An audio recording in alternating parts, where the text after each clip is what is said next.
Assalamualaikum warahmatullahi wabarakatuh. Nah, alhamdulillah kita hari ini sudah latihan panahan. Tadi pagi beberapa peserta dari anak-anak, dan sekarang di samping saya ini ada seorang teman, dan mungkin kita bisa tanya ke dia ya. Namanya siapa, A? Nama saya Ilvana. A dari mana, A?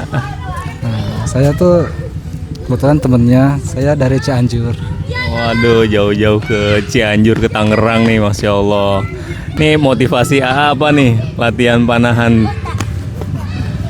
Jadi dulu tuh sempat kesini, terus kan ada proyek. Nah kebetulan lihat nih, abang ini nih latihan panahannya bagus banget gitu. Terus lihat-lihat doang dan kayaknya boleh dah coba-coba gitu, awalnya gitu. Dan ternyata selain panahan juga, saya itu salah satu bentuk olahraga gitu. Dan banyak juga manfaatnya. Gitu. Dan ini baru pertama nih. Baru pertama nyobain gitu. Ini awalnya coba-coba, terus berikutnya apa? Ini kayak modus. Awalnya coba-coba, ketagihan ya. Mudah-mudahan nanti istiqomah ya, karena nih olahraga sunnah yang merupakan olahraga sunnah, dan kita membangkitkan lagi giroh olahraga memanah ini, karena ini olahraga sunnah ya, yang diwariskan oleh Nabi Muhammad.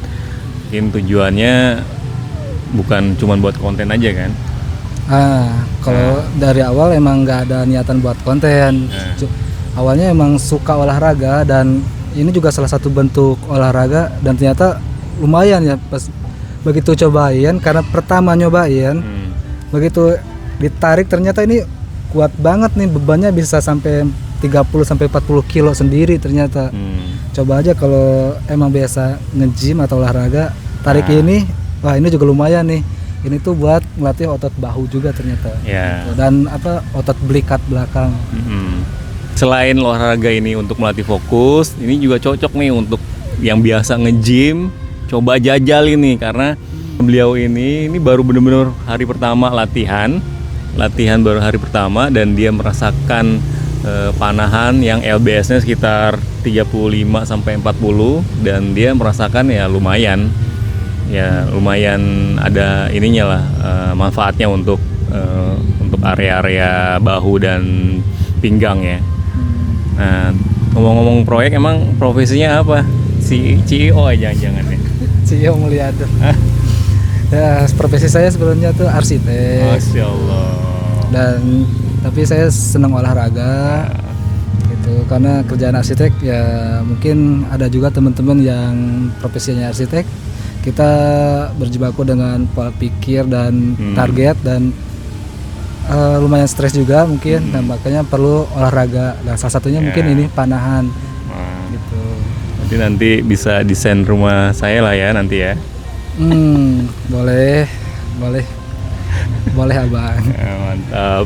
Oke, pesan-pesannya untuk teman-teman yang belum mencoba olahraga panahan ini apa nih? Pesan-pesannya ya, kalau yang awam mungkin bolehlah lihat-lihat dulu begitu ya. Sampai mungkin rasa sukanya itu ada, terus penasaran dan pengen coba gitu. Nah, sesekali coba gak apa-apa, karena nggak sesimpel yang tarik terus udah gitu rilis lepas gitu. Misalkan ditarik, rilis, lepas, nggak sesimpel itu ternyata. Ternyata ada tekniknya juga, ada dasarnya juga, dan fokusnya itu benar-benar fokus gitu. Dan pengalaman pertama saya coba panahan ini, ternyata pas begitu saya tarik, melesat busurnya gak tahu arah ternyata gitu. Ya, karena beberapa teknik memanah itu banyak sekali. Untuk mengetahui tekniknya, yaitu ada salah satunya adalah 5 rukun memanah dan 7 asas. Ya, mungkin nanti hari ini beliau saya ajarkan untuk 5 rukun dulu ya. Nanti untuk selanjutnya ya beliau latih dulu di 5 rukun tersebut, 5 dasar tersebut. Nah, untuk kalian-kalian yang ingin tahu, ingin mencoba latihan memanah, bisa datang ke sini. kalian yang tinggal di area sekitaran Tangerang, kota Tangerang dan sekitarnya bisa mampir ke klub kita di sini di Taman Rapansal. Oke, ada lagi nggak tambahannya? Kalau dari saya sih ini tadi kita lumayan latihan ada sekitar 1 jam lebih ya, walaupun masih amatir dan baru pertama, tapi kayaknya penasaran deh, kayaknya bakal ada lanjutannya. Gitu. Nah, Masya Allah. Karena kayaknya sekali aja kurang dan mungkin itu dasar pun masih jauh dari dasar gitu ya.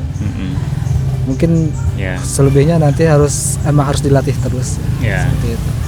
Karena harus dipahami dan kalau kita ingin belajar memanah itu benar-benar harus diniatkan dari hati, niatkan karena Allah Ta'ala, dan ini bukan hanya sekedar konten atau bukan sekedar update status, wah memanah nih keren nih, tapi gimana caranya kita menghidupkan sunnah Nabi, gimana caranya kita ingin mengetahui perjuangan Nabi dan sahabatnya. Ini nggak ada seberapa gitu kan, LBS panahan yang ada di Indonesia ini belum ada seberapa.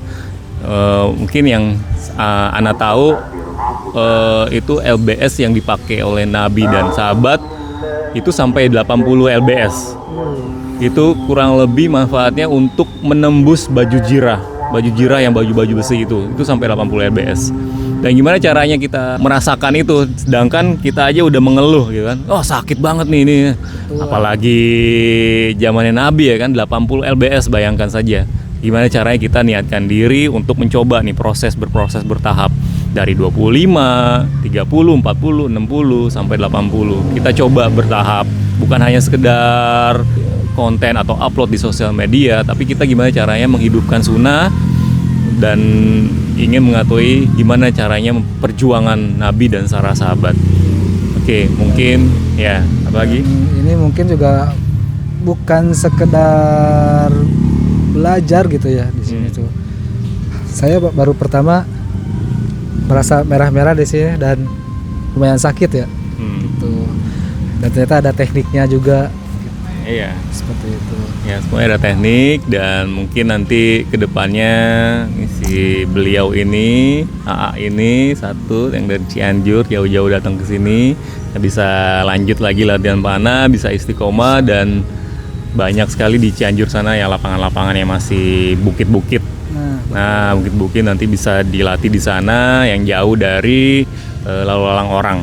Dan satu lagi, nah tadi beliau ini merasakan LBS yang lumayan nih. Ini busur ini hybrid ya. Ini LBS-nya sekitar 35-an ya, 35 LBS. Nah ini ya boyernya ini adalah Ustadz Sahril. Beliau ini yang membuat juga busurnya Habib Qori. Beliau yang membuat busur Habib Qori dan Habib Qori yang menjadi QC-nya, quality control busur-busur beliau. Dan misalnya kalau misalnya ada minat busur ini, bisa kontak di bawah. Nanti saya cantumin untuk langsung direct menghubungi Ustadz Sahril. Oke. Sekian informasi dari kami, sekian hari ini, dan semoga kalian di sana tetap selalu sehat, jaga kesehatan, selalu dilimpahkan rezekinya, dan tetap istiqomah dalam berjuang untuk membela agama Allah. Mungkin sedikit dari saya tambahan, kalau misal ngejarnya ke sunnah mungkin terlihat terlalu berat mungkin, terutama pertama-tama mungkin lebih ke olahraga dulu deh gitu. Niatnya gitu. Kalau ngejar ke sunnah kesannya kayak wah berat banget nih kalau harus ngejalanin sunnah. Seperti itu. Lebih ke olahraga dulu deh supaya ringan, nggak ada beban gitu. Ya mungkin ya itu profesi-profesi yang benar-benar stressful nih, kayak kita sebagai arsitek, sebagai perencana, sebagai desainer, ini benar-benar untuk daily-nya itu benar-benar stressful sekali. Gimana caranya untuk merefreshkan otak-otak kita ya dengan cara ya latihan panah ini, atau latihan yang benar-benar ya kita bikin happy dan stresnya itu hilang gitu kan. Dengan cara ini kita belajar fokus dengan cara memanah ya, karena ya kalau misalnya tidak diniatkan ya kita tidak akan mencoba gitu kan. Dan ya plusnya itu ya kita dapat pahala sunnah itu mah bonus deh gitu. Nah, ini bonus. Yang penting kita olahraga dulu, kita melatih fokus. Intinya menghindari anak-anak dan hal-hal yang nggak penting ya, kayak terlalu banyak main HP, gadget segala macam. Nah, betul sekali itu. Nah, itu dia. Oke, ada lagi? Dari saya cukup deh. Oke. Udah, sekian dari kami. Wabillahi taufiq wal hidayah. Wassalamualaikum warahmatullahi wabarakatuh. Letakkan HP-mu, angkat busurmu. Assalamualaikum warahmatullahi wabarakatuh.